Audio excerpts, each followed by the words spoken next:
Yeah, that's the only thing.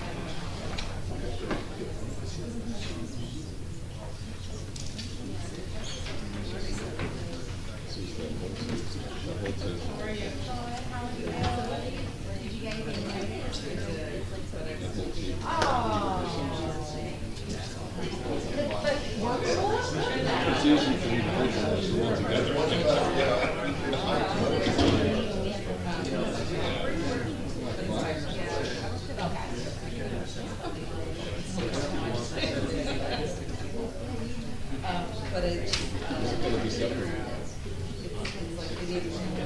and I don't know. How much middle there is to meet in? Yeah, it's like almost like they're getting.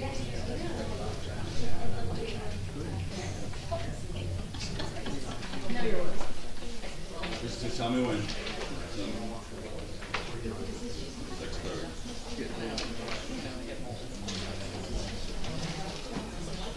We're good. Okay. Let's call to order land use board meeting for November 21st. Please rise for the pledge of allegiance.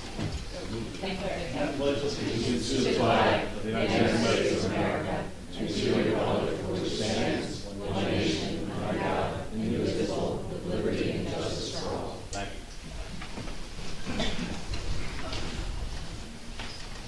48-hour notice is required under the Open Public Meetings Act has been met as notice of this meeting was emailed on January 23rd, 2024, published in the Asbury Park Press, the Post-Star, and the Poster. Copies are filed with the Borough Clerk and is posted on the bulletin board in the Borough office. Mayor Fox. Here. Ms. Hernandez. Here. Councilwoman Mahoney. Here. Mr. Marco. Present. Chair Mayor. Here. Mr. Maynard. Here. Mr. Shook. Here. Ms. Riley, I already is excused this evening. Ms. Saracen. Here. Ms. Brunel. Here. Ms. Boko. Here. Mr. Sexsmith is excused this evening, and Ms. Reardon is also excused this evening. Also present, Mark Hitchrick, attorney of the board, Gerald Frieda, our board engineer, and Christine Bell, our board planner. Couple of things before we start, how we proceed with these meetings. Please be aware that the meeting is recorded for transcription. The public is asked not to interrupt, comment in any way, or disrupt the presentation or the meeting in general. Once the land use board opens an application, the applicant or attorney will make their presentation with witnesses and or professionals. Members of the board may ask questions and cross-examine each witness of the applicant as needed. Excuse me. Members of the audience will be able to ask questions of the applicant and witnesses based only on the testimony given at the end of each witness's presentation. At that time, no comments, testimony, or evidence from the public will be accepted. The board may also call its own witnesses and present its own evidence with respect to any application. Once the application is concluded, once the applicant has concluded their presentation, we will open the board. It's no long day today, right? I'm offering about 4 hours sleep. Once the applicant has concluded their presentation and the board opens this to the public comment, the public is welcome to make comment, present evidence, and testimony regarding the application. Each person must be sworn in under oath and is limited to 5 minutes. If desired, the applicant may cross-examine you based on your testimony. If more than one hearing is needed, to complete the application will be carried to a future date. No new application will start after 9:30 p.m. unless the board and applicant agree. It can be concluded in a timely manner. The board reserves final decision. The board will adjourn at a reasonable hour, and rarely will a witness be called to provide testimony after 10 p.m. There is no correspondence this evening. Next order of business is the approval and adoption of meeting minutes from our regular meeting of October 17th, 2024. Make a motion for approval.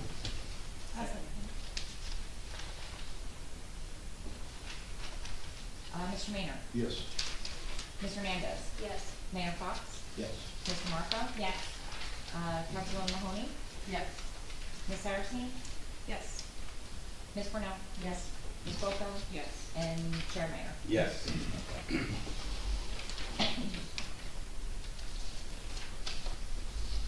Okay, we have 3 resolutions for memorialization. The first resolution is Resolution 2024-22.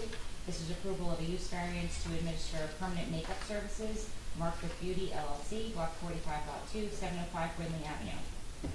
Make a motion for approval. Second. I got Ariana as my second. Actually, Ariana, you weren't eligible to vote on that. Oh, sorry. Who was my second? Bob. Bob. Mr. Maynard? Yes. Ms. Saracine? Yes. Ms. Hernandez? Yes. Mr. Marco? Yes. Ms. Brunel? Yes. And Chair Mayor. Yes. Thank you. Resolution 2024-23, approval of bulk variances for side yard setback for proposed second floor addition, Arlette and Matt, Block 18, Lot 19, 512 Park Place. Make a motion for approval. Second.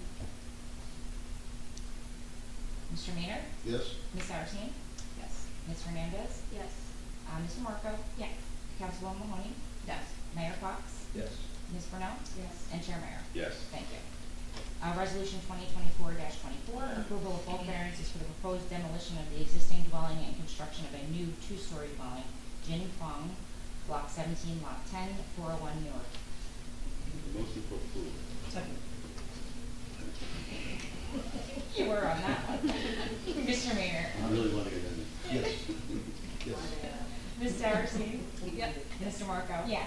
Mayor Fox? Yes. Ms. Brunel? Yes. Ms. Boco? Yes. And Chair Mayor. Yes. Okay. Applications under consideration for this evening. Our first application under consideration is LUB 24/12. This is a bulk variance to retain a ribbon driveway. Susan Quinlan Rickey, Block 79, Lot 22, 418 Monmouth Avenue. The applicant's requesting variance to retain a ribbon driveway which had been constructed. You're gonna be sworn in. Who else is gonna be providing Well, we testimony? got a little whole group here. A whole CJ group? and you want, my husband, and then Doug, my team. Do you wanna swear everybody in at the same time? Yeah, it's just, anybody who's gonna testify can just come up and swear to the so. Your name's all right. Gregory Ricky. Registered architect, CJ Aker.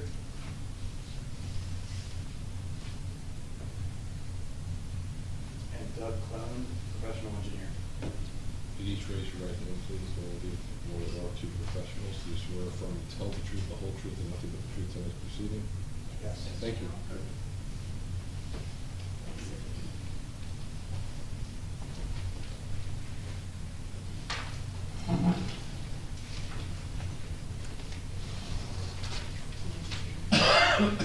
You can just explain your All right, situation. I'm gonna, I'll tell a little bit of backstory about how we got here, and then, I'm gonna toss it over to CJ and Doug. So, my parents bought this house, my name's Susan Quinlan Rickey. My parents bought this house, over 40 years ago as a summer home, eventually retired there. Some of you may know my parents, Bob and Kate Quinlan. My dad served on this very land use board for many years, and that plaque on the wall back there is in honor of my brother, who was KIA in Afghanistan. So we've been here a super long time. Before we were here, we were in Avon by the sea. So over 85 years we've been around this town. So I purchased the house at 418 in 2015 for my father, the year after my mother unexpectedly passed. He could no longer afford to make ends meet. I wanted him to be able to stay in his home. My dad stayed in the home until he passed in 2021. The house was 120 years old. I'm sure you see this a lot.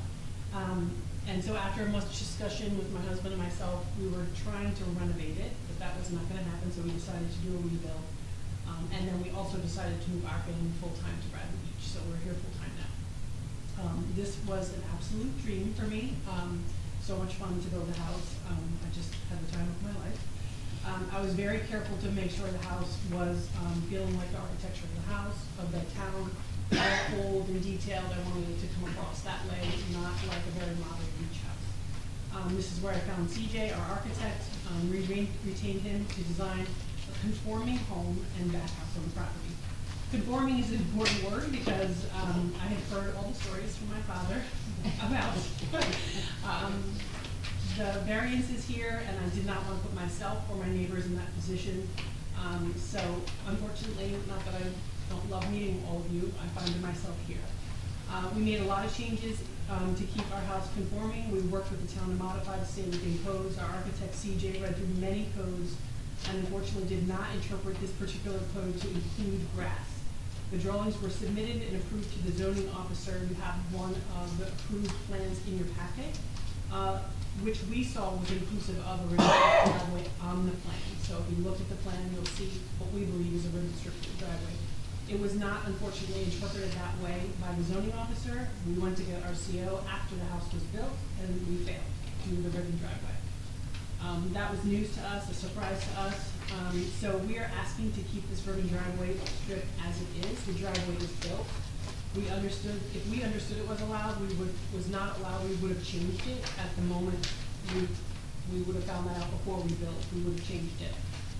We've researched other scenarios. Each one will lead us to a variance, as that strip was part of our coverage.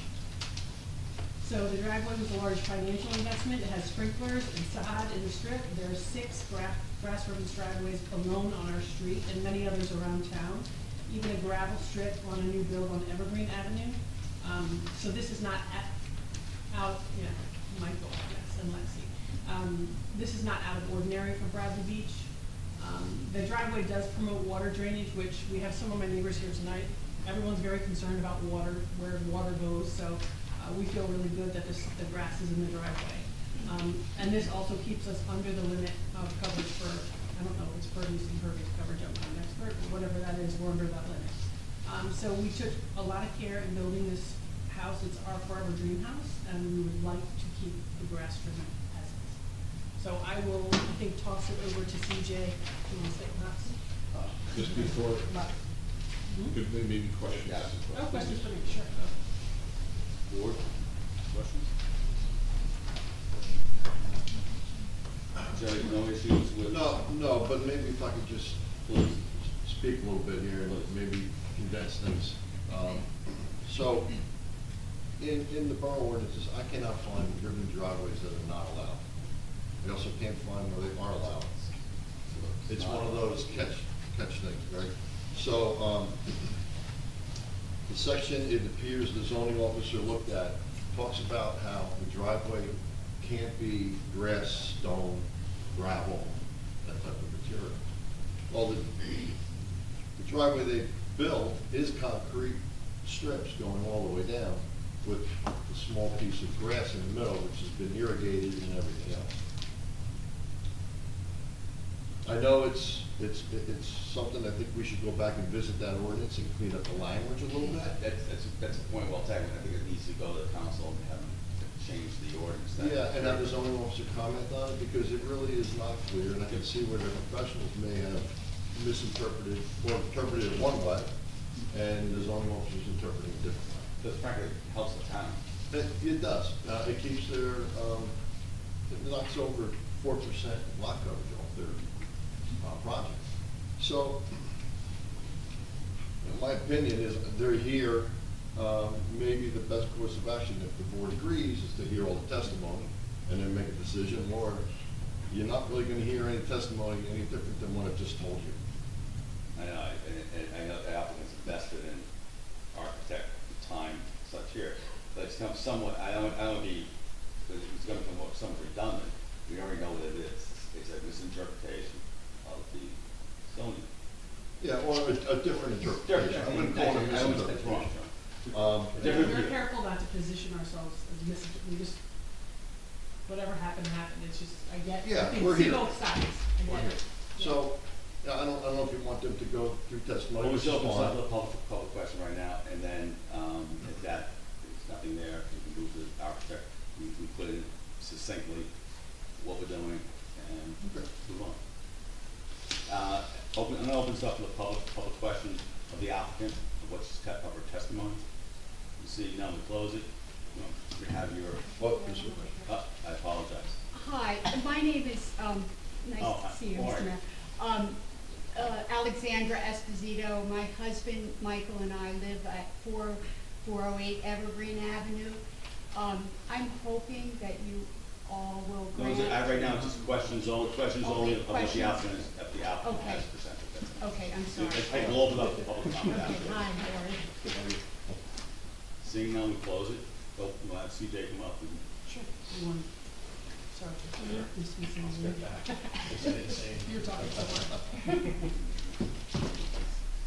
And Christine, before we proceed, from your point of view, as from a planning standpoint, you see that? I see no issue, I mean, I think she provided testimony, there's 6 others on her street. I know we recently granted a variance for a ribbon driveway because we felt it was a better planning alternative in that instant, because it did reduce the overall coverage of the lot.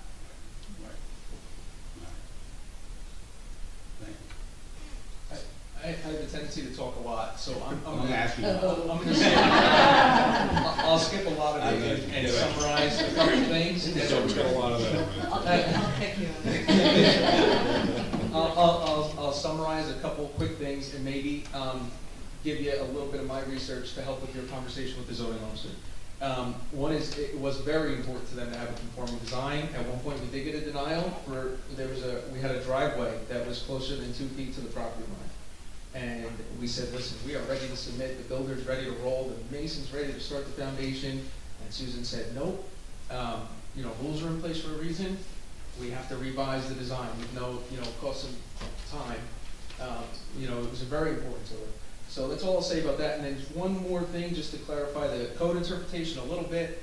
I think this will help your conversations with the zoning officer. If you do revisit the wording of the code, there's 3 sections in the code that refer to the materials used in driveways. The one section, I'll start backwards. The first section is non-residential parking. Specifically says, no lawn area, buffer strip, or other unpaved area shall be used, blah, blah, blah. I won't read the whole thing. The second section, single-family townhomes and apartments. No lawn area, buffer strip, or other unpaved area shall be used for parking motor vehicles. Third section, single-family residential. This is a section that applies to our single-family dwelling. It does not say no lawn area or buffer strip. It has very different terminology. And in my experience, if there's similar intentions for different sections of the code that are referring to the same kind of concept, it's going to have similar wording. The single-family residential section says, shall be improved with a dust-free, durable, all-weather material. Said material is deemed to include concrete, asphalt, brick, concrete pavers, but shall exclude gravel, stone, or other similar materials. And also in my experience, that usually refers to them trying to remove something that could be, debris is the wrong word, but something that could spin in car tires, or hit somebody's windshield, or roll out into the street, and now you got stone and gravel in the street. So ribbons are something I look for because different townships interpret them different ways. Some say it's coverage, some say it's not, some say it's 50%, some say they don't want them, some say they do want them. So anyway, I'll stop there. Don't go anywhere. Okay. Questions for the board? That's the end. Open this portion of the application up to the public for questions to the architect regarding this. Seeing none. Open this up now for public comment. You made out. Okay, sorry, I spoke out of You need time. to stand, You have to come up, you have to come forward. You have to come up. I have to come up. Yes, state your name and address, and I'll swear you in. Where do I go? Right, so the mic picks you up, so Okay. everybody can hear you. Okay. My name is Alexandra Esposito. I live at 408 Evergreen Avenue. Just raise your right hand, please. Do you swear or affirm to tell the truth, the whole truth, and nothing but the truth tonight proceeding? I do, so Thank you. help me God, yes. I just hope you guys, Susan and Greg have a beautiful, beautiful home. We also had issues at our house. My husband and I had a runner driveway. The zoning office sort of makes it very, very difficult for new builders. We had a lot of issues. We had in our initial plans a runner going up to our porch. Our landscaper called and said it would be better drainage if we extended this runner driveway further back. The previous zoning officer prior to Ms. Barr coming on board, said, oh, no problem, we didn't get anything in writing. And so the landscaper extended the ribbon driveway further back on our property. So then when we submitted to get a CO, we were told by Donna Barr that, oh no, so the problem is that this ordinance is left for interpretation. And I'm hoping that our town can address this. It was very vague, but the prior zoning officer said no issue, and so we built the runner driveway all the way down. Then all of a sudden now we had to fill it in, and not only did it mean we had to fill in and take out the gravel, but we had to then provide pervious coverage elsewhere, and it cost, I mean, about probably about $10,000 to redo. So I just am hoping you grant Susan and Greg, you know, their runner's driveway. Thank you. It just, we've had issues, all right, and thank you for your consideration. Any other, please come forward. Kurt Janoff, 414 Monmouth Avenue. You swear affirm to tell the truth, the whole truth, and nothing but the truth, so help you I do. Really briefly, so we have one house in between us, and Susan and Greg told us when they started building a few years ago that they were going to ask for no variances. My home office looks out right over the site and the beautiful house now. So I watched them, and it was meticulous construction, if that helps anybody. I mean, they did everything so beautifully. I watched your workmen do it. It was a completely clean site. It was quiet. So I had no excuses. I had to work because it wasn't really that bad. So anyway, if it means anything, everything that they say is true, and so I hope you grant their Thank you. All right. Is this comments, Mr. Chairman? Comments. Yes. Oh, okay. Thomas J. Cohen, 612 3rd Avenue. When I looked at the You swear agenda for affirm it, to tell the truth, the whole truth, and nothing but the truth, so help you yes, I do. When the agenda came out, I was riding around and went to visit someone at 610 Brimley Avenue, which was previously a vacant lot in 2018. And now there's a house there, and I realized, well, there's a ribbon driveway. But that was 2 zoning officers ago.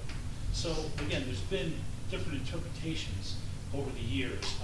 I like your comment, Mr. Chairman, that it should be included in your 2024 annual report to the council, where they could then make the change for the future. But in this case, it should definitely be approved. It's visually very attractive. Thank you. Any other comments? Seeing none, we close. Yes, your father was here for years, and he sat right here.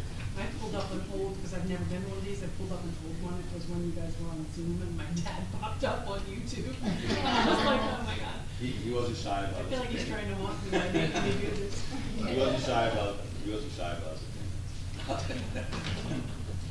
He is missed. Thank you. Any other comments from the board? Questions? Make a motion to approve the application. I'll second that.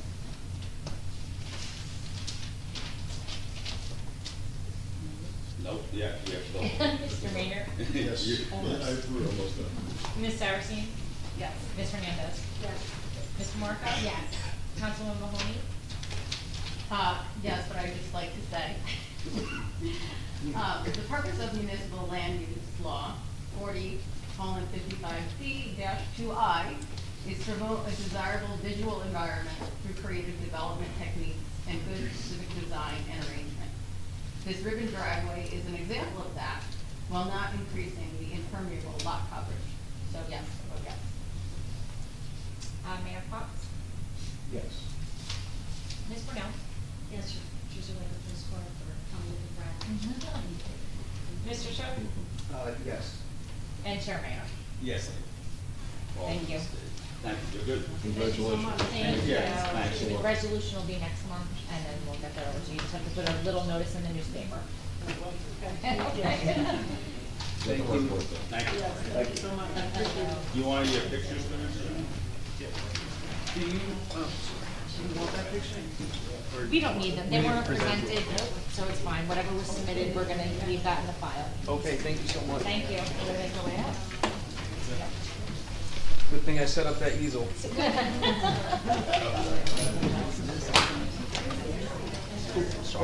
it's okay. Just gonna get out of your way.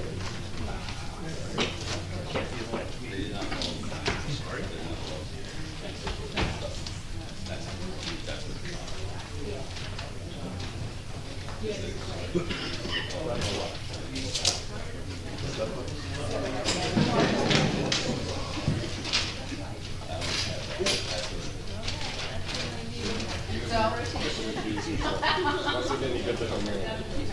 All right, well, at least we did this one first. That's what you want to do. That's all you do.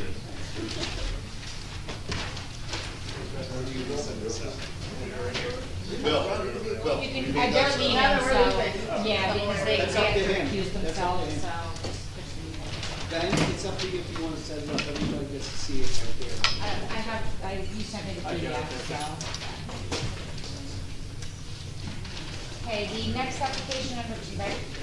yes.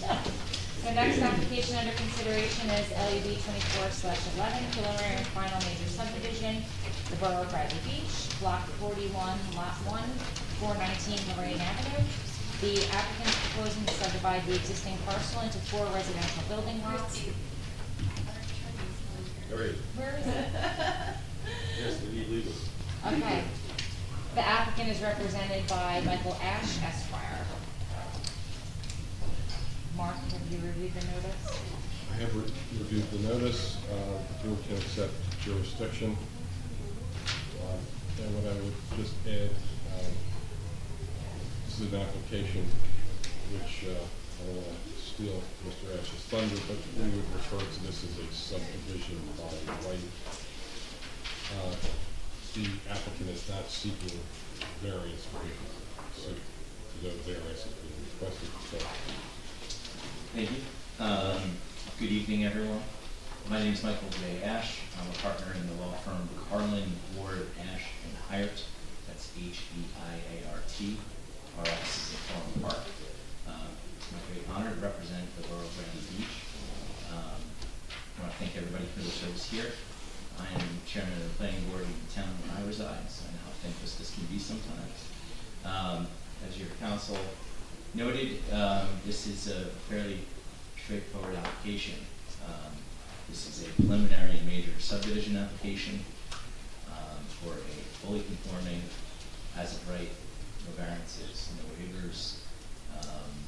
And the intent, as indicated in the application, is to subdivide into lots. And so there are no homes that are currently proposed as part of this application. So this application is merely creating some new lines on survey to take one lot and create 4 fully conforming lots under your zone. I will have testimony this evening from one witness. You may be familiar. He's the borough engineer, Mr. Ben Matlock from the CME firm. And just by way of brief introduction, I think there's some statements in your board engineer's review letter that I think accurately summarize this application as we get into the merits of it. And I'm reading from Mr. Freda's November 6, 2024 letter. He describes the property as the site being located on the southeast corner of the intersection of Lorraine Avenue and Madison Avenue. Street address is 319 Lorraine Avenue, Lot 1 and Block 41. There's a total area of 24,000 square feet. The property currently consists of a vacant church and a vacant dwelling. And the applicant, the borough, is proposing to remove the existing structures and amenities and proposing 4 conforming lots. Properties are located in the R1 residential single-family zone, and the existing church There's a permitted conditional use in the district. The applicant is proposing a single-family dwelling on each lot, which is a permitted use in the district. Again, this is not a site plan application of subdivision, it's just the lots, just the land at this time. And the properties are subject to the bulk regulations of the R1 residential single-family zone. And we'll get into the criteria of that zone with the testimony of Mr. Matlock. So I'm going to swear Mr. Matlock in, along with Ms. Bell and Mr. Frieda. Do you swear affirm to tell the truth, the whole truth, and nothing but the truth tonight proceeding? I did. I do. Thank you very much. Do we need to get into your credentials, Mr. Matlock? We know what he is. Okay. Great. For the record, we'll stipulate that Mr. Matlock is a professional engineer in the state of New Jersey with current license. That is correct. All right, very good. So, Mr. Matlock, why don't you walk us through the subdivision as proposed? Sure. So as you mentioned, it is a fully conforming subdivision, 4-lot subdivision in a residential zone. The proposed end use is residential. And we are requesting a few waivers tonight for this application. The size and location of all existing and proposed structures with all setbacks and lengths measured of perimeter building walls and dimensions. We're requesting a waiver from that because we're not proposing any new structures. We're also requesting the size and location of all existing structures within 200 feet of the site. Again, nothing's being proposed, it's just lines on the survey, so we're requesting that waiver as well.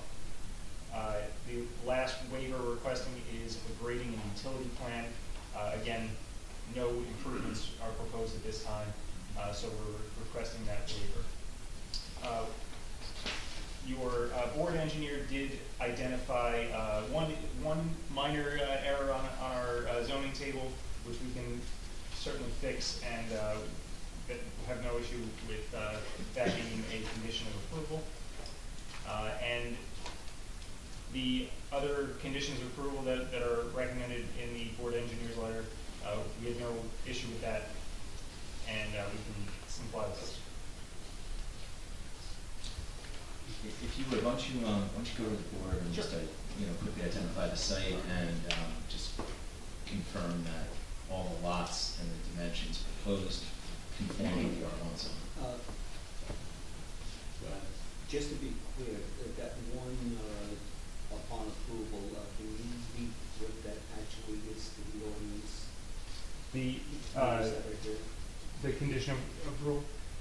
Yeah, so there was an issue with the lot sizes in our zoning table. They're all identified as 5,500 square foot lots, with the exception of lot 1.04, 7,500 square feet.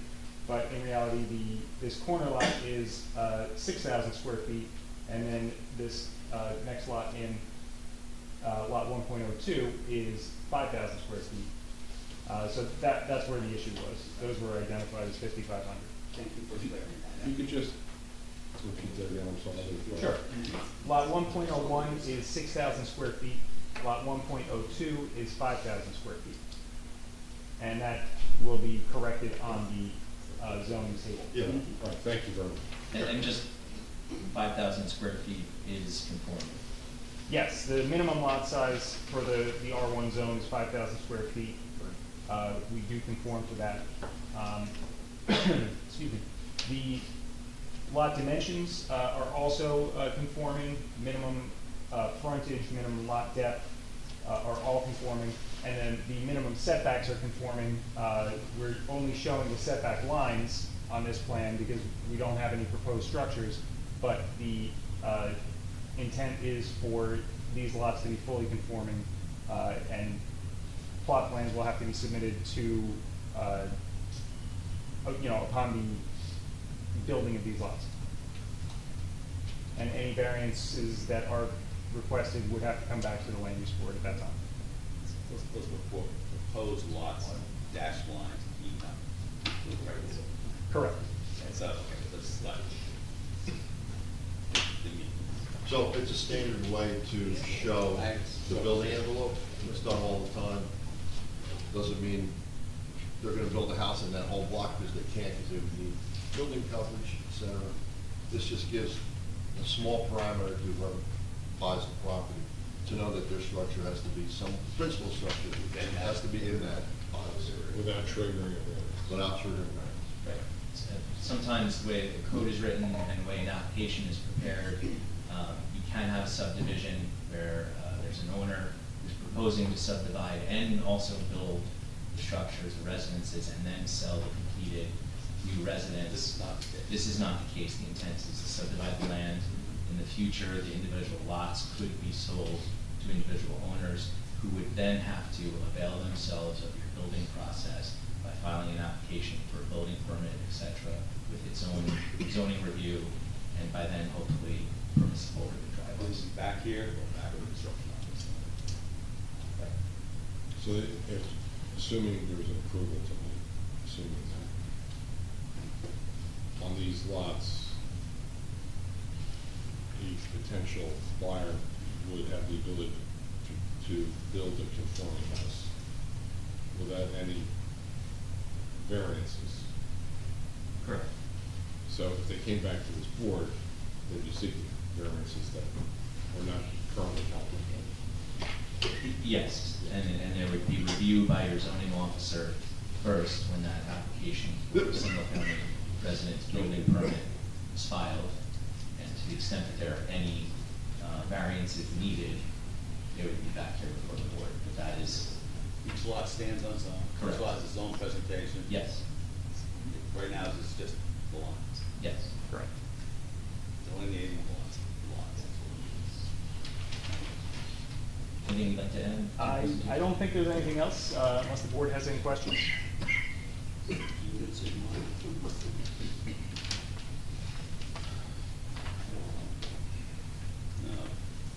No.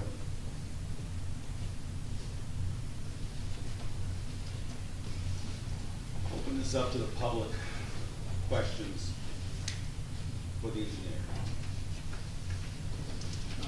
Thomas J. Cohen, 612 Third Avenue. Mr. Mello, could you give me the foundational basis for the request for the waiver on C2 for the grading plan? I didn't hear any testimony. Yeah, at this time, there's no proposed improvements to the property. So a grading plan was not prepared. Individual plot plans will be prepared when those lots are developed. So there would be 4 separate and apart grading plans for each property. That's correct. Wouldn't it be more feasible for the grading plan to be established now, as this is a half-acre property, to protect the neighbors on Madison and on Lorraine, establish the grading plan as per the ordinance? I mean, there is no hardship in your request. Well, without knowing the size, shape, location of the proposed houses, we can't prepare a grading plan. I think what you're getting at is that the current lot is, elevated up. The church is kind of on an elevated mound on the lot, and as a condition of approval, the buildings have to be removed before the subdivision can be perfected. At that time, the lot would be level so that you don't have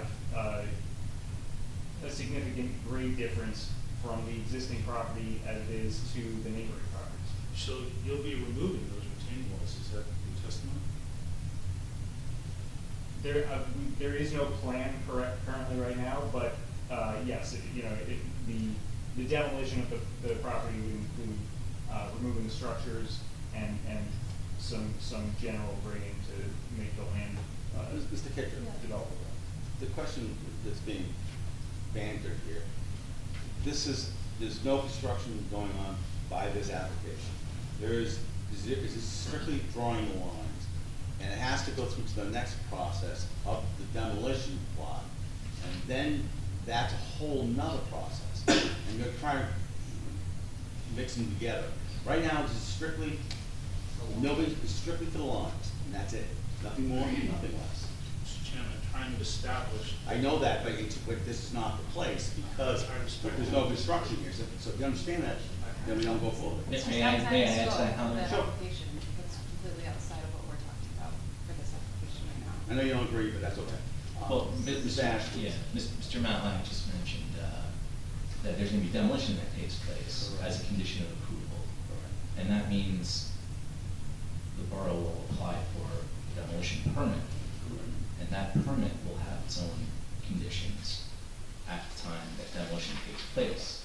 And that, will govern how the building comes down, when it can come down, and how the site is left after the improvements. It's taken in total, that, at the construction, the tear down of the buildings, that we take in total, not individual lots. Correct. And how the site is left as a vacant lot. To go to the forest. Right, that will be dealt with in the demolition permit phase.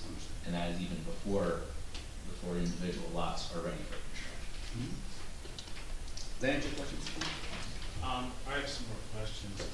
Mr. Matlock, is there a reason the subdivision plat doesn't show the existing structures in grayscale?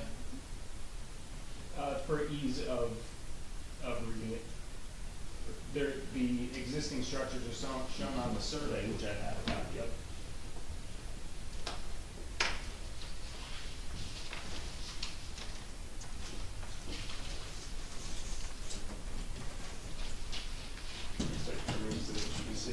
Sure, but isn't that usually covered as a grayscale overlay on a subdivision plat so we know what's there? It doesn't have to be.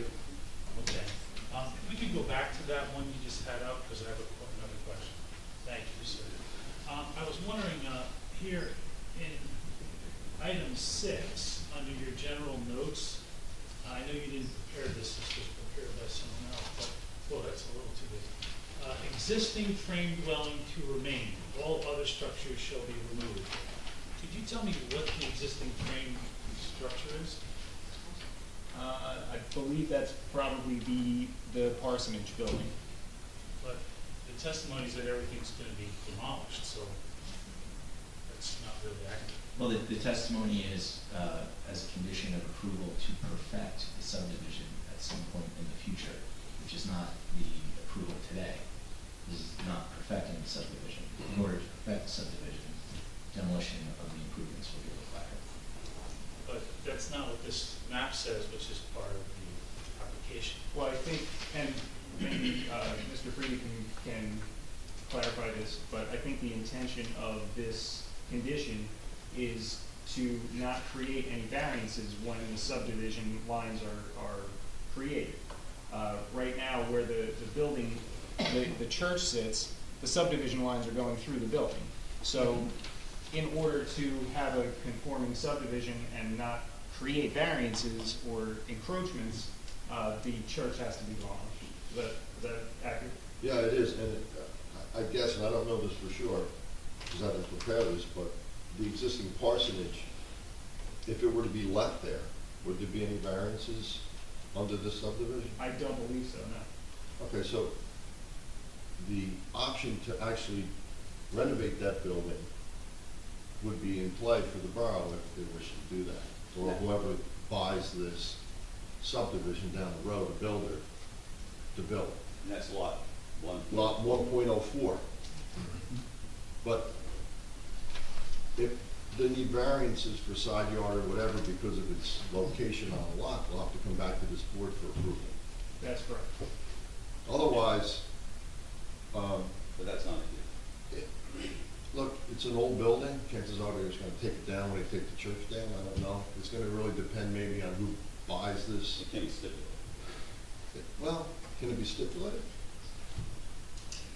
I mean, you could, I guess, put a condition that either has to come down or it has to stay, but I don't know why it would really matter at this point.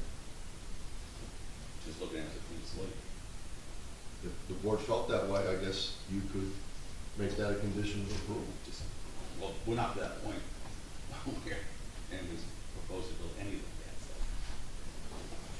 that. So, the request, as I understand it, is removing all structures except the parsonage. Well, I think that would go to future decisions that would need to be made as to how the site is eventually developed and sold. I don't know as a matter of law that the board could impose a condition on a fully conforming as of right subdivision. This is, Well, okay, so typically, a condition of approval in a subdivision where there's, Variances. well, but there's structures on the property that they get removed. Right. And there's been no decision made at this time, there's been no application filed for No, I demolition, understand. that the decision can be made by the applicant in the future for the complete demolition of all structures or partial. I'm not disputing that. Yeah. I'm just, as I understand it, that tonight, your representation is that all the structures will be removed except the parsonage. Is that misunderstanding? I think, well, yeah. Well, I would say that to the extent that the, buildings need to be removed to be a conforming subdivision with no variances, we would do that. So, what they're saying is, if the parsonage is in a location that after the subdivision doesn't require any variances, if they would like to renovate it, they may move forward to do that. If it needs renovation and it is a variance situation, they may elect to take it down, but they want that option going forward. It's basically where we're at. But the subdivision is a subdivision, that doesn't change. These No, lines, that's- and this that's- plan, that's- So everything else is getting Don't removed change. except that? right.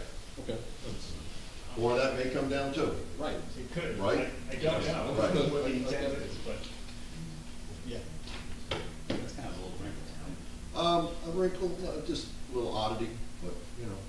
I mean, it's not like it's People have straddling the homes property and they line. have additional lots, or they have a huge lot and there was a house that's off center, it's no I'm different. just thinking, again, going back to the original, the waivers and such, I don't want to belabor this, I understand what the waivers are for, because we're not talking about it. But if the parsonage stays, you're only gonna be able to remediate any grading of 3 of the lots, maybe partially in the 4th lot, on 04. I don't know if that's a great thing. I think it should all, when the lot's done, it should be one flat lot ready to build. I think that'd be an engineering question in the scope of a demolition permit. Well, I know that's, we're getting ahead of ourselves, Yeah. because right now it's just the 4th, it's just the lines. Right. But unfortunately, that just, I don't think anybody truly was aware of that option. So, it does put a little wrinkle. But yes, we are just here to discuss the divvy up the lots. That's what it was. One more question? I'll make it two. Please, one. Mr. Matlack, if the grayscale was on that subdivision plat, which showed the parsonage, that would then reflect what variances would be required, would it not? If any would be required, yes. Okay, great. Thank you. Thank you, Mr. Chairman. Please go forward. Greenblatt, 414 Monmouth Avenue. I just wanted to know, is deed restriction part of this application? No. Well, Is that something that would be if that was of interest for the applicant? I believe the application says that the properties will be deed restricted to only be developed with permitted uses in the R1. that was, yeah, that was on our ordinance. So does that need to be a part of the application in order to secure a deed restriction at this phase of the process? I'm not sure I understand. Because what's gonna happen is we're just gonna create 4 lots, and deed restriction implies certain limiting of use or size or whatever. There is nothing being proposed, so I don't know how we have a deed restriction. Deed restriction in terms of the 4 conforming lots is what I'm referring to. As opposed to. I'm lost, to be honest, I'm missing what your point is. I'm specifically saying, it's my understanding that this application was going to go forward to include deed restriction on these 4 conforming lots, so someone could not easily come and purchase the lot and go forward with a plan to utilize the entire lot, that it's four conforming lots. The Deed four restriction individual for a lots. period of time. The four individual lots. Yeah, So you're But concerned. they can't be consolidated again. Correct. For a period of time, 30 years, I don't know, whatever that deed restriction. the application does say that the, explanation of request on the first page of the application, subdivided into 4 conforming lots and deed restriction allowing only permitted uses upon said property. So the permitted use in the R1 zone is residential. Single family, yeah. With the lot requirements, if they're plots. If, to her point, if there were something different proposed, they would have to come back to this board for that project. They would have to come back to the board in any case if they wanted Any- variance. any and- variance. Right, so doesn't that sort of equalize, they would have to come back to the board, but if there was a deed, so it sounds like there's a deed restriction in this application, unless that's Only just for use. verbiage. Right, for use. For the use, correct. For the use, Single so family for conforming residential. lot. Right. So that deed restriction implies a period of time, so it would not, would that supersede a developer coming in and building, multi-unit, requesting variances for multi-unit So, buildings? you can't build there. You cannot zone Well, for Single it family multi-unit. anyways. it wouldn't prevent them from trying to do that, but they would have to come back to this board to get approval. And the board would, if this was approved, would then indicate that not only are they 4 conforming lots, but that it's also deed restricted. That's right. I don't do that. Okay, thank you. Please. Hi, Brian Pelkey, 311 Lorraine Avenue. Just point out that in the application and description of property, section C, it basically says removing all the structures, so it contradicts what that note 6 that was talked about. So just point that out. If you got to clean something up, that's fine. On the next phase, the demolition permit, does that phase require public notification for the people within 200 feet? We got the notification because we live close to the church. Does the demolition phase require the same notification? A demolition permit does not require 200-foot notice. Okay, so public won't have input on the demolition phase, on the grading and all that fun stuff. Correct. Okay. Well, so another interesting wrinkle here is the applicant of the borough, right? So to the extent that the neighborhood would want, to be informed and notified, reach out to the mayor and officials and ask for that. But there's nothing required. Well, there's nothing, there's no specific legal requirement in the municipal land use law that gives neighbors within 200 feet notice. There's no similar law for demolition permits, but because the applicant is the borough, I think, there's an extra level of informing the public as to what next steps would be. Right. Borough council would, make actions at a public meeting regarding, putting a demolition project out to bid or anything like that. And the last question is more of a general zoning question. For that zone, are back houses allowed? Only on one of the lots? 7,500 square foot lot. Lot 1.04, which is the furthest one down. And are there parking requirements, number of It's all, parking spots? it's all part of the Yes. application, yes. All right, thank you. Any other questions? Lauren Aper, 404.5 Greenlee Avenue. I'm a little confused because in all the conversations in Borough Hall about what was going to be done with this property, what I would call are assurances that there would be deed restrictions, and that those deed restrictions at a minimum would prevent any of those properties anybody who proposed to build on any of those properties to ask for a use variance. Now, the application does include the deed restriction. What exactly is that deed restriction and what does it mean in the end? That's where I'm becoming confused, because I keep hearing that we can still come back for the variances. The deed restriction is allowing only permitted uses on the 4 lots. The permitted uses are single-family homes. Right. The variances that are being discussed are bulk variances, so side setback or lot coverage or anything like that, because we don't know who the builder is going to be, who the ultimate end user owner is going to be, and they may want to build a house that requires a variance. If they do a variance like what I just said, setbacks or things like that, if they wanted to do that, they would have to come back to the board. My specific question really is, can they come back, ask for a use variance, and get it? Or is that? So here, I'll answer that. Is it legally, could that happen when there's a deed restriction saying that it won't happen? Anybody can ask for anything, right?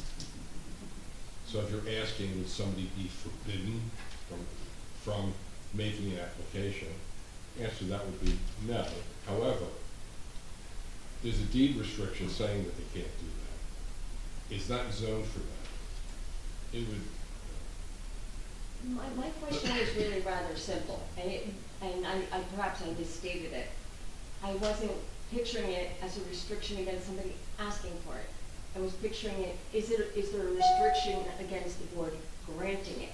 And that's what I was told at council meetings that there would be. That the zoning board would not be able to grant a use variance on those properties if they were deed restricted. That's what we would like to believe. And my answer is that belief correct or is it erroneous? I can't comment on what was said. No, so that's not what I'm asking with all due respect. I'm asking So- about whether this board could in fact grant a use variance. It's a simple question. You know, I'm answering your question, and I can do without with all due respect, because that usually doesn't mean that. With all due respect, I'm not feeling terribly respected. I'm asking a simple question. Well, Can I jump? I'm trying to Yes, answer your please. question. Yes, please. I'm gonna read right from the application. Okay. And explanation of request. The applicant intends to subdivide into 4 conforming lots and deed restriction, allowing only permitted uses upon said property.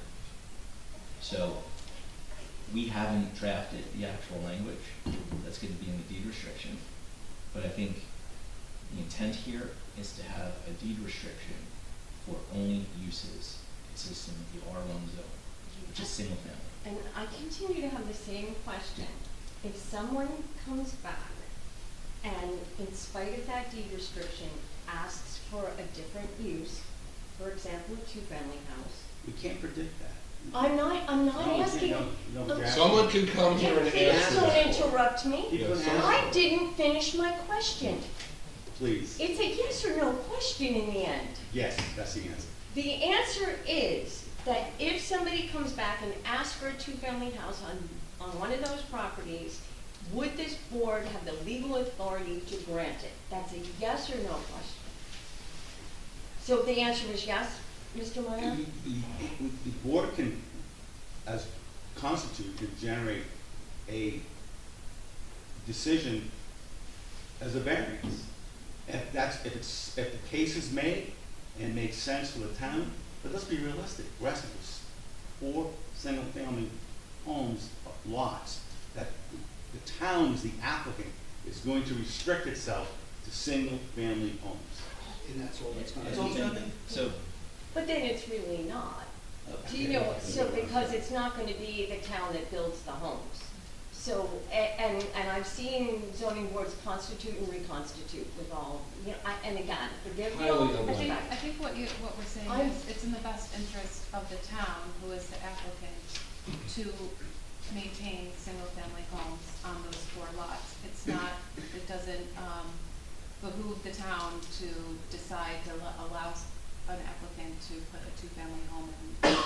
It's inconsistent with what I'm what just we check, I'm want. just checking my, I'm And just. you're right, we do, there is an authority that could be possibly, I guess, voted yes on, but based on the ordinance and what we're trying to accomplish within the town, that's probably not likely.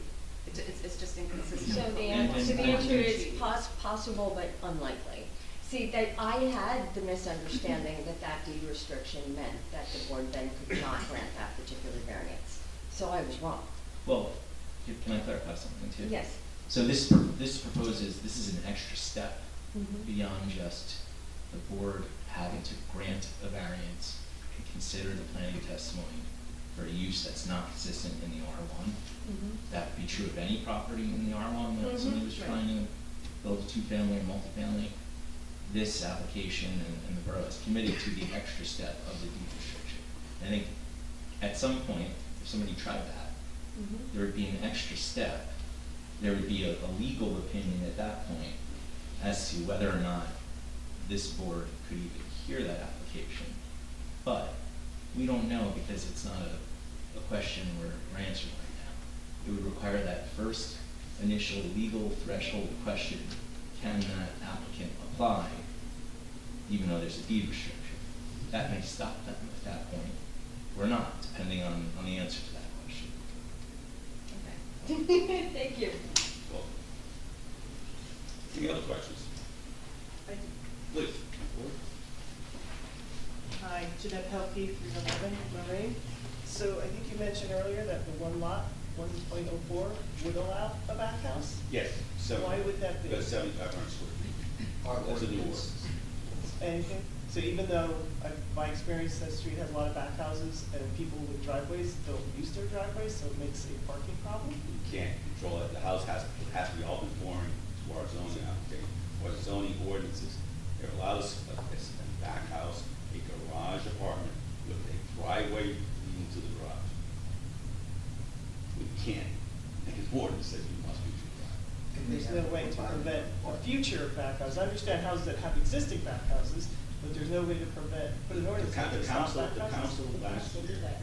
The council last year revised the ordinances. 7,500 square feet is the minimum lot size to have a garage apartment. They also allow garage apartments on corner lots, but still 7,500 square feet minimum size. What prior was 5,000 square feet, and no garage apartments on corner lots. And each of these will have off-street parking? Of course. Be required to. Oh, of course, of course. Again, parking is a nightmare. Lots of Even in the parking. winter, because a lot of permanent residents on that street. So These are even in the good. winter. These are conforming lots, and they have to comply with the Yeah, law. well, Required in the zone.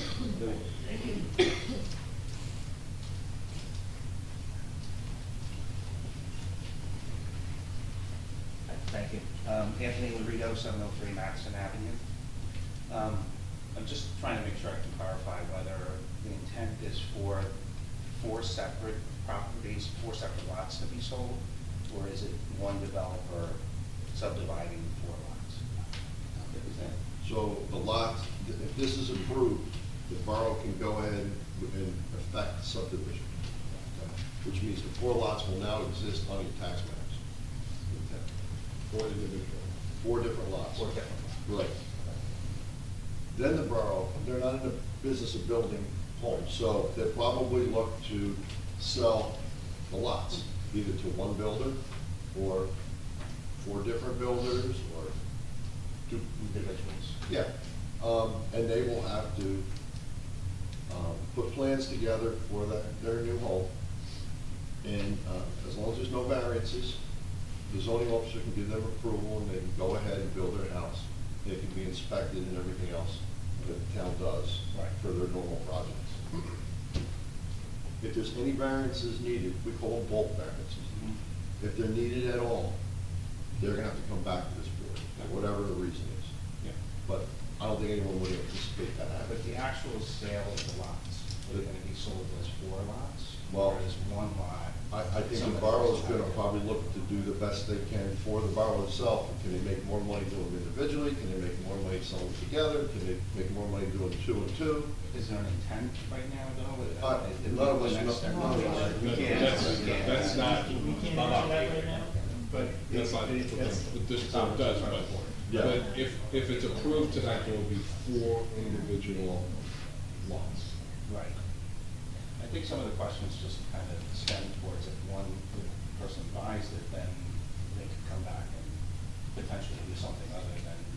Well, they So can't ask because request it. So- they could request, but they'll be, the only things permitted in this zone are single-family homes, and then there'll be that additional deed restriction that, you know, it would be up to the attorney at that time to determine if they even are able to request to use variance, like the applicant said. So And my well, question yeah, is so to more answer your around question. individuals looking to potentially buy one. Yeah. That's The really- borough's gonna have to avail itself of the legal process, which is likely going to be, you know, a public bid to get the most money possible for each lot. So, Correct. so depending on who's willing to pay the most, it could be 4 individual buyers, or it could be one buyer who wants to build 4 houses. Whoever's gonna raise the most money for the borough, that would be how they decide who is the ultimate buyer of the property. So But it's to gonna do be it, 4 houses.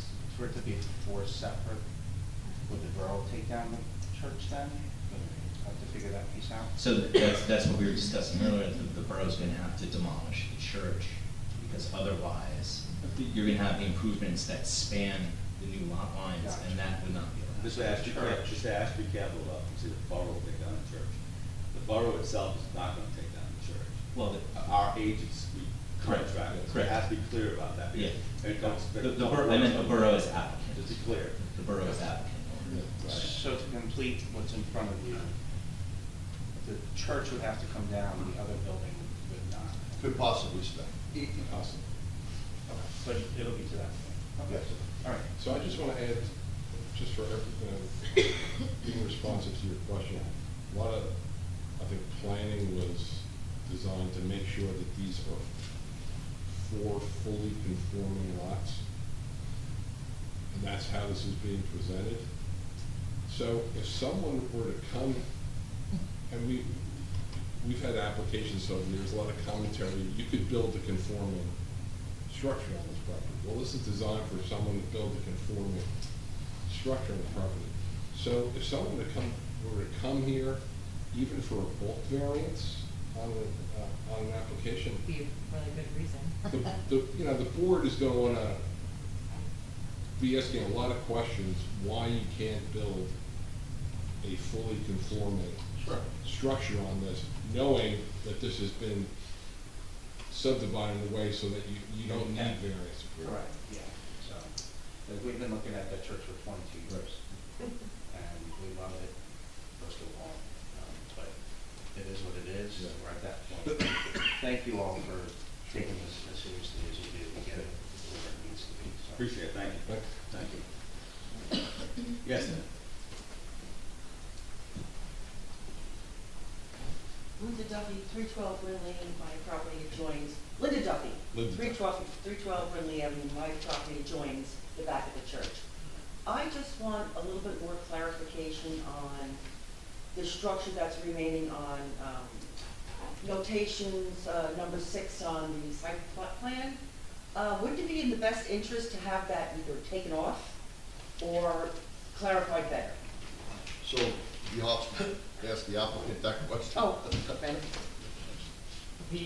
I don't know if it was a mistake. I don't know what the intent is going to be of that ultimate lot, but the intention of this application is to make a conforming subdivision. That building doesn't need to be removed in order for the subdivision to be allowed.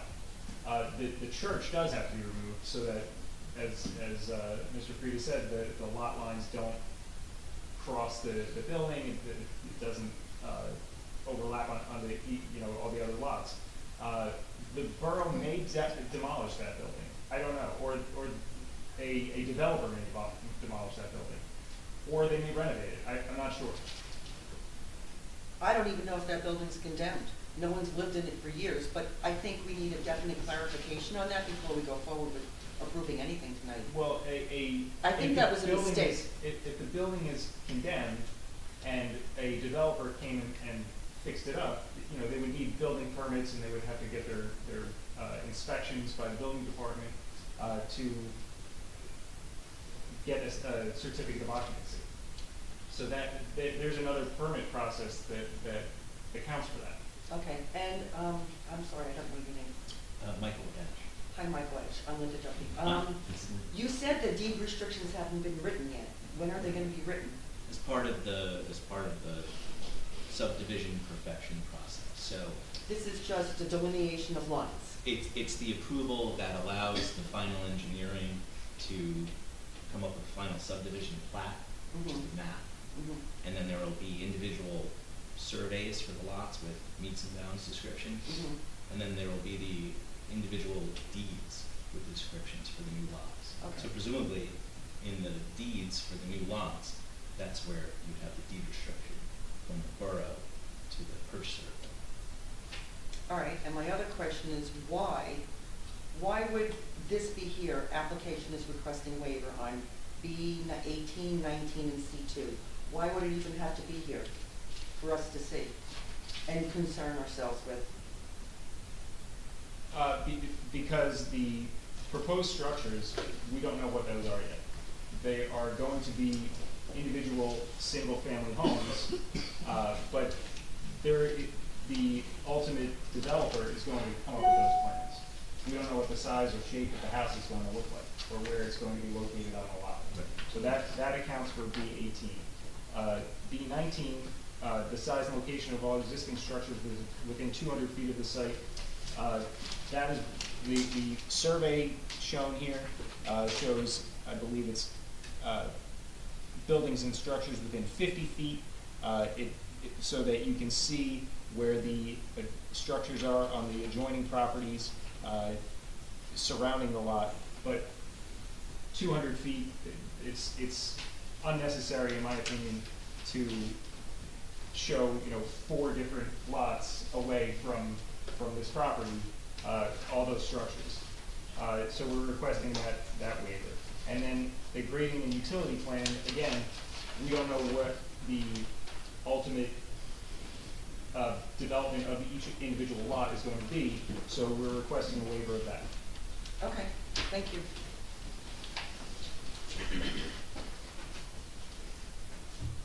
Any other questions? Seeing none, close. Are there any more questions? Open up for public comment. Opens portion of the application up for public comment. Please. When you come up, state your name and address, and I'll swear you in. Sure. My name is Bridget Demain. I live at 313 Lorraine Avenue. You swear affirm to tell the truth, the whole truth, and nothing but the truth about the proceeding. Thank you. Good evening. My name is Bridget, and thank you for hearing my comments this evening. And I'm not actually going to comment on the actual subdivisions, but I really would like to comment more on the waiver that is pertaining to the grading. So I heard your comments regarding that that's not relevant, but I think that as somebody who lives right next door to this property, I'm concerned that there's just a waiver at all at this point on this matter. I've lived here for 19 years. This property, this church, has been there for 120 years. And there are, as it was stated before, there are hidden structures. You can't even see some of the walls. I've never seen water in my basement, and that's unique in Bradley Beach. And my concern is that a waiver means we're ignoring this as an issue. And that's my concern as a neighbor, my concern for all of my neighbors and their properties. And as the board, I hope that you will take this into consideration, because your job is to protect the properties. And so it's not just the property that's under consideration, but also the neighboring properties. And so I hope that you will take that into consideration tonight, because I am concerned that by giving a blanket waiver here, you may be seeing something in the future, but there are so many unknowns about this right now, that there are so many questions this evening that really couldn't be answered. Then why give a waiver at this point in time? And I think that at this point, my concern is that by doing that, you could be putting us at risk as neighbors. And so I ask that you not do that. And I ask that you not do the waiver. You know, there are different even concerns around how this will be done, because it may not all happen at one time, right? We may see a demolition, you may see different plans for each of these sections, so why do the waiver? Wait until we know more details, wait until you actually have a better understanding of all of this, because right now, to me, there's too many questions. So I don't understand why that a waiver should be granted at this time. I don't see a need for a waiver. And in fact, there should be a need to actually provide that. Thank you. I can respond to that. Excuse me, ma'am. Is that what I respond? No, go ahead, Ben. No, give me a response. So we are requesting a waiver for, from submitting a grading and utility plan for the purposes of a subdivision. However, that a grading and utility plan will be required by a developer who develops each individual lot, for all 4 lots at once. And that will be reviewed by the building department, by the engineer's office, and the grading does have to be approved before it can go, before building permits are issued. So the reason we're requesting it is because we don't know who the developer is, we don't know what the buildings are going to look like, where they're going to be situated on each property. So that's why the waiver is being requested. If we were to submit that now, the ultimate buildings will not match what I can draw up, because I'm not going to be the one developing each property. Yeah, and to just to add to that, the application that was submitted, again, just for creation of lots, that grading plan was not submitted because it was not applicable at this time for the reasons that he just described. The application was deemed complete without that submittal. And the review letter, which is very thorough, says applicant is requesting a waiver. We're not requesting a waiver of a design standard of your land use ordinance. It's really, it's an exception to a checklist item that is not applicable for this application. And this isn't some attempt to ignore grading. It's just that the regrading of the entire site is not part of the relief that the applicant is seeking tonight.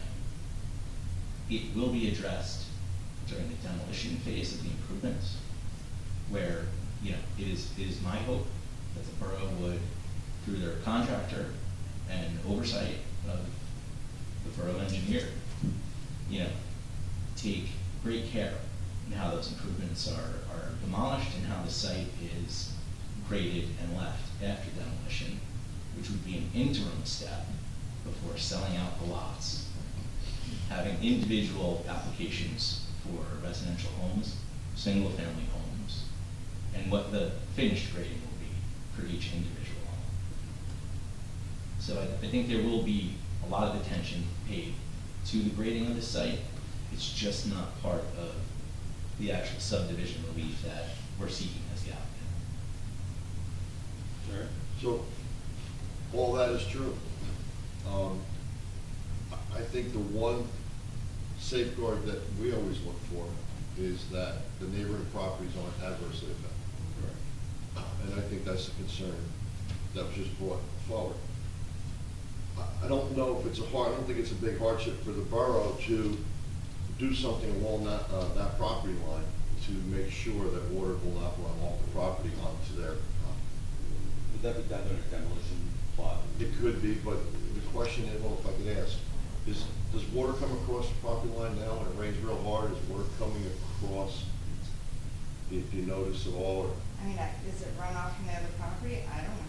I'm a homeowner, I'm not an engineer.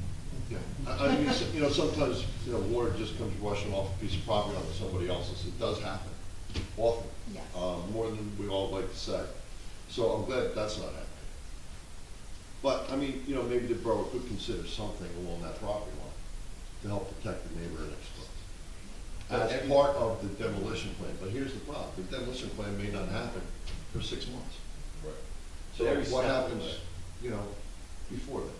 Every step of the way, there's another layer of oversight, Mm-hmm.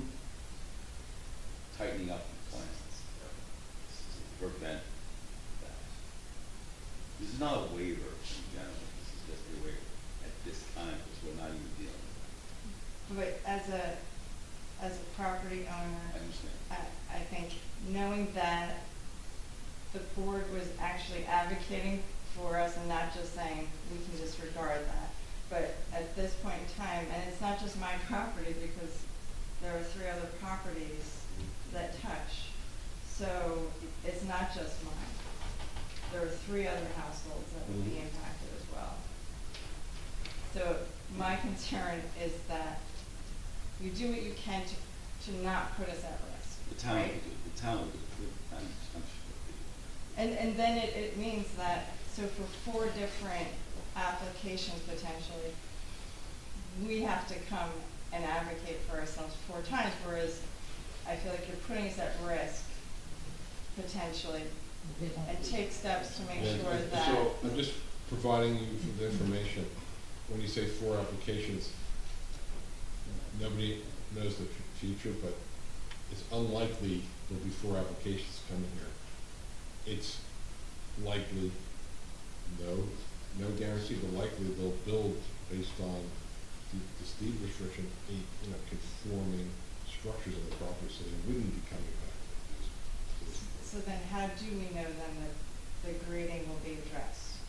If Because- they never come back here, when do we as the neighborhood? It's done internally through the construction department in town. Yeah, and the borough engineer can address that. Right, there is a review process for any homeowner that wants to build a new house on a piece of property, where they have to submit a plan that shows the building, shows the grading, shows utilities, shows the driveway, all the improvements. And it's reviewed by the construction department and the engineer to make sure that there are no negative impacts to neighboring properties, specifically when we were talking about grading. And in this case is no different.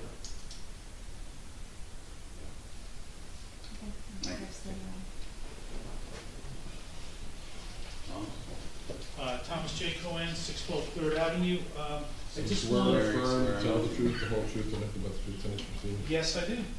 Thank you. I'd just like to say that section 40:55D-38, contents of an ordinance. Item 7 is protection and conservation of soil from erosion, wind or water, or excavation and grading. So that's why our ordinance has the provision that you're asking for the waiver from. Now, I'd like to read 40:55. I don't think that's true. I don't agree with that. Okay. Because this, application does not involve any improvements. This application only involves the subdivision of the property. It involves it proposes the demolition of the No. building. does it not? No, it doesn't. Okay, I'll finish up here. 40:55D-51, item B states, if the literal enforcement of one or more provisions of an ordinance is impracticable or will exact undue hardship because of peculiar conditions pertaining to the land in question. Neither of those apply. There's no undue hardship. There's no reason you shouldn't meet the requirement of your own ordinance. Now, the other thing I'd like to say is that who What ordinance? This is for the waiver. You have to qualify. That's the design waiver. This is not a design. It's a checklist waiver. It's not a design waiver. Yeah. This doesn't just apply to design waivers, it states exception in application of subdivisions or site plan regulations. 40:55D-51.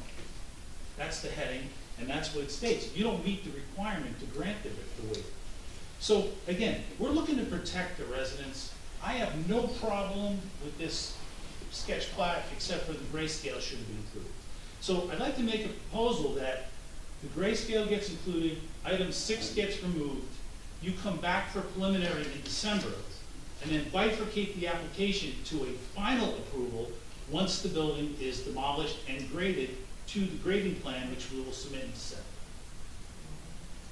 That's the way the process should work, in my own In your opinion, are you included? No, I'm not.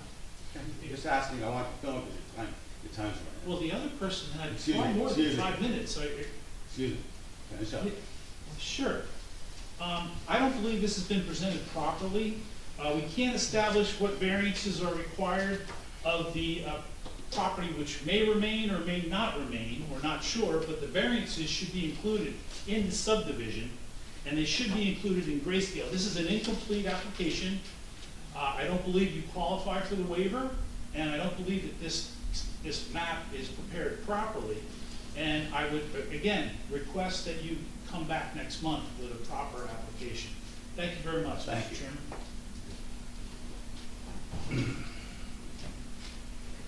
So, any other questions? From, Hi, please. Jess Pelkey, 311 Lorraine. Do I have to do this? Sorry. 311? 311. You swear from the tall truth, the whole truth, and nothing but the truth, so help you God. Thank you. I just wanted to do that, yeah. I live next to Bridget, who brought her concerns about the grading and the lack of grading plan, and the fact that I haven't lived there as long as Bridget, my next door neighbor, but we have lived there in the last 6 years, and I have never, ever, ever had water or a barman in my basement. And I have renovated my basement in the last year, and I lived in a house in Morris County where some building happened up on the other side of the woods, and the next thing you know, I had water and a very soppy backyard, and I had water in my basement. And my concern is the same as Bridget's and TJ, is are you doing this backwards? Are you just, why aren't you going as, let's demolish it, right? Grade it, come out with that plan, and then do the subdivision? And why would we rush it through to say, we'll worry about that later? And I know you say, well, a builder will come in. Builders just want to make money and sell. They're not going to be concerned about the impact they do to their next door neighbor, the house that's been sitting there. They don't care, they're going to be gone. It's us that live around that property that are all going to be impacted. That if 2 years from now I end up with water in my basement, are any of you going to care? When I can say in 6 years I've never had any water in my basement, and that is a big concern of ours. Mr. Chairman, can I just make sure the board understands something? The application's for a subdivision, and it sounds like there is a big concern about the grading of the property once the building is demolished. That's, the demolition of the church is a condition of the approval recommended by your board engineer, and that itself will have its own grading plan. Then there will be another grading plan that has to go through a review process by like we said, the construction department, the engineer, for each individual lot. Those will be different grading plans based on the construction of a new single-family house. I think what's getting confused is that the concern of the grading in the interim between where we have the site now and when the church is demolished, that grading is temporary, and stabilization of the property will have to happen. Getting vegetation to grow, whatever. That is part of the borough's job project to get that site graded properly so that it does not negatively impact the neighbors in the interim before a developer comes along. But they're two separate things. Just a question for you, maybe, to clarify. So, when, the borough goes for a demolition permit, and they have to provide a grading plan, is an engineer reviewing that grading plan to make sure there won't be adverse impacts on the neighbors from? Yes. So whether it's myself that is preparing the grading plan for the demolition, or if it's a different engineer and then I'm reviewing it, there is a review process in place for both the demolition of the church and for the construction of new homes. And it doesn't affect where the property lines are going to be located? That is correct. I think you explained it correctly as far as just a little bit conflating of what's really going to happen here. Right now, it's just the lines. Right. Once the lines get in place, then demolition can proceed, but not before. Demolition plans, grading plans, that's afterwards, removal of debris, mitigation of all issues as far as soil runoff. Are there any provisions in, the borough's ordinance that, when you submit the grading plan, or whoever submits the grading plan, that they have to show there's no runoff onto neighboring properties? Is that part of? I don't know if there's a specific ordinance that says that, but that is part of any grading review, that the grading of property is not negatively impacting other properties. So that's something that whoever is reviewing the demolition grading plan would specifically be looking at? Yes. And are you, as the borough engineer, involved in that process? I likely will be, yes. Okay. And you've heard the concerns of the neighbors in the neighborhood as to what the post-demolition condition of that site could be? Yes. And you will do everything that you can in your review to make sure that the neighboring properties will not be negatively impacted by that? Yes. Any more questions? Comments? Please. I'm sorry again. Linda Duffy, I do. Yell what yours My question is, after the demolition, you have the subdivision now, you have the demolition, there's gonna be remediation of the soil, or of something, because there's gonna be a gigantic hole there, huge hole. You know that, I know that, the grading is a wave as it is. Portions on Madison are way below the grading of the church property. With soil being brought in, how long is there for compaction of the soil to settle down before you make your judgment if there's gonna be any runoff? Because there is a drainage pipe now from the back of the church that takes off from the leader, goes through the street, goes through the back, and comes out on Madison. You know that, right? Okay, so you know that there's a problem there already, because that's already in place.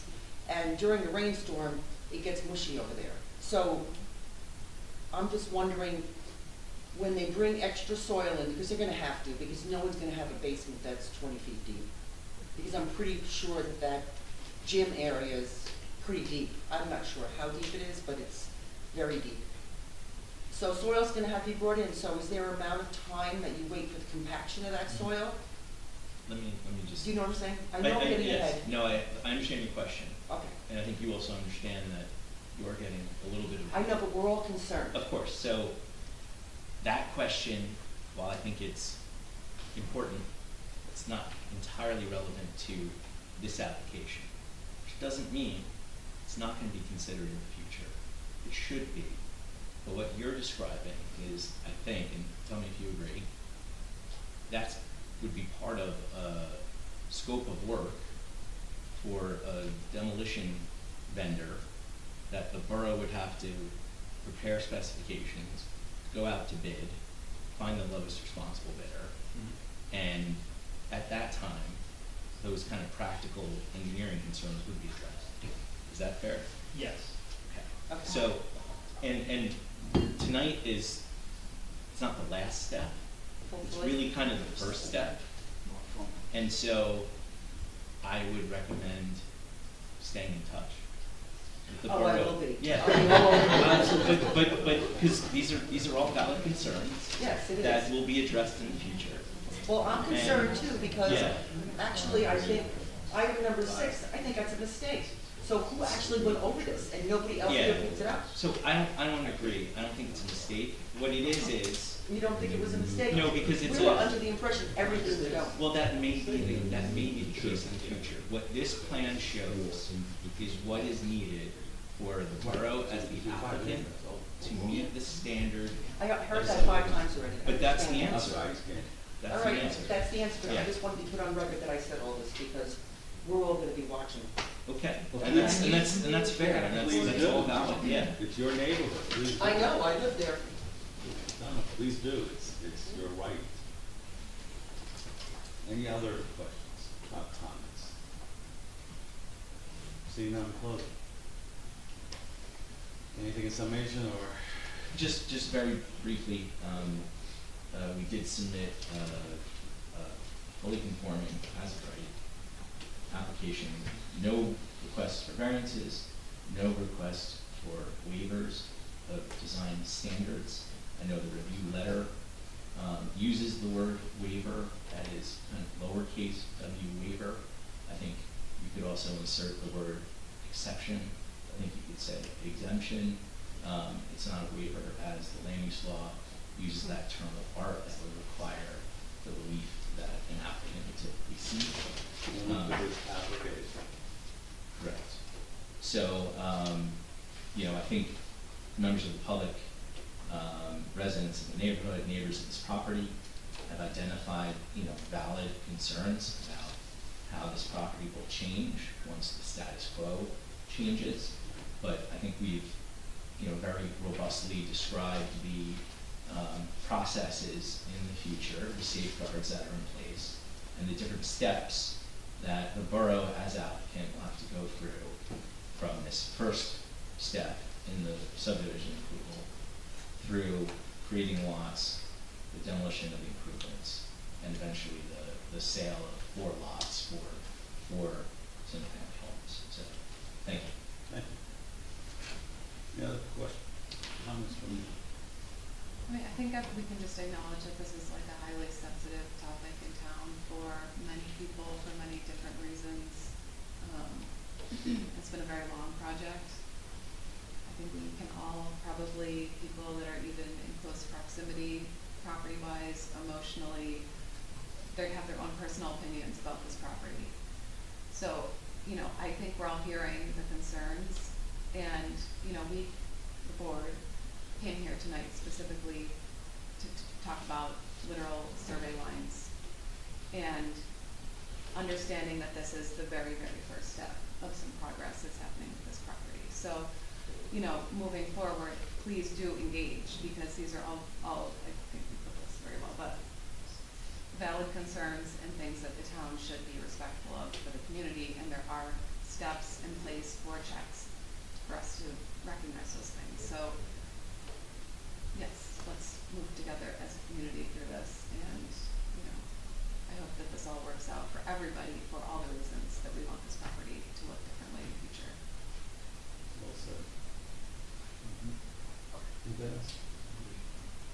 variance is the first step of many.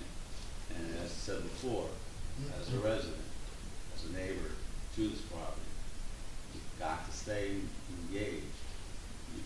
The plans are available to look at once everything goes forward. Demolition probably, if not asked. To the properties themselves, and something to get from the developer.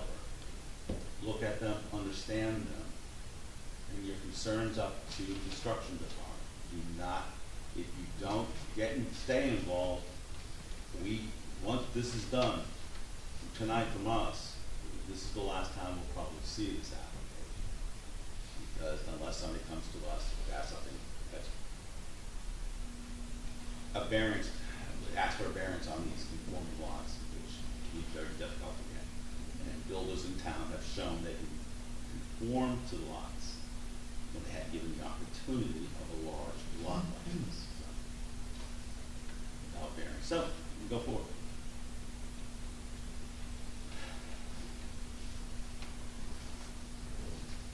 Make a motion to approve the subdivision plot lines with the waivers, with the understanding of the waivers, the three waivers, that they are not carried through the whole project. They're just for this particular part of the application. Am I correct? Yes.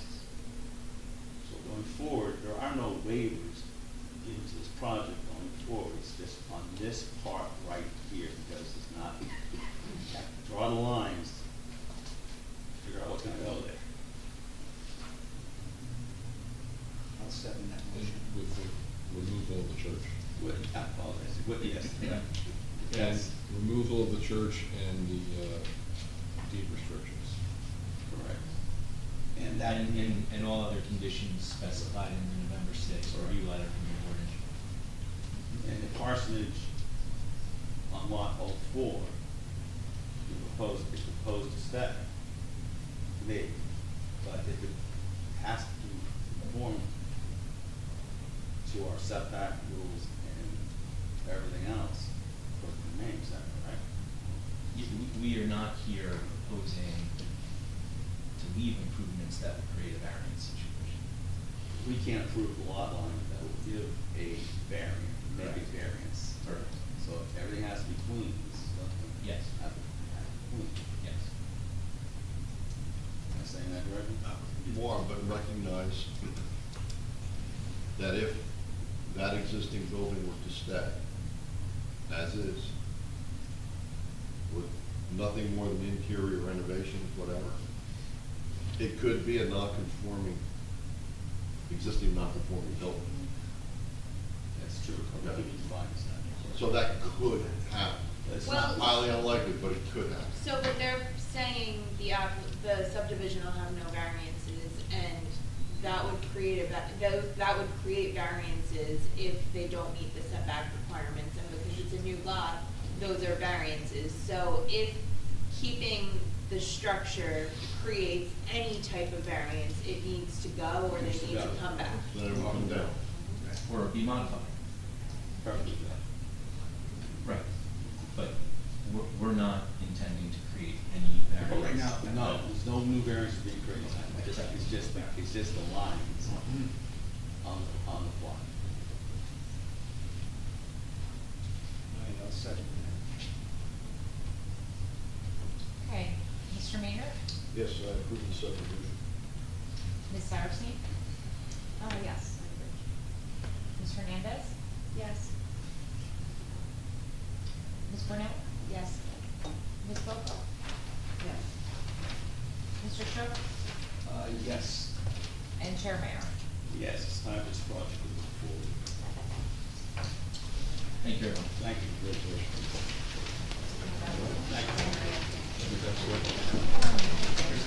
How are you? I was like, Everybody have a nice Thanksgiving. Because I had gotten married.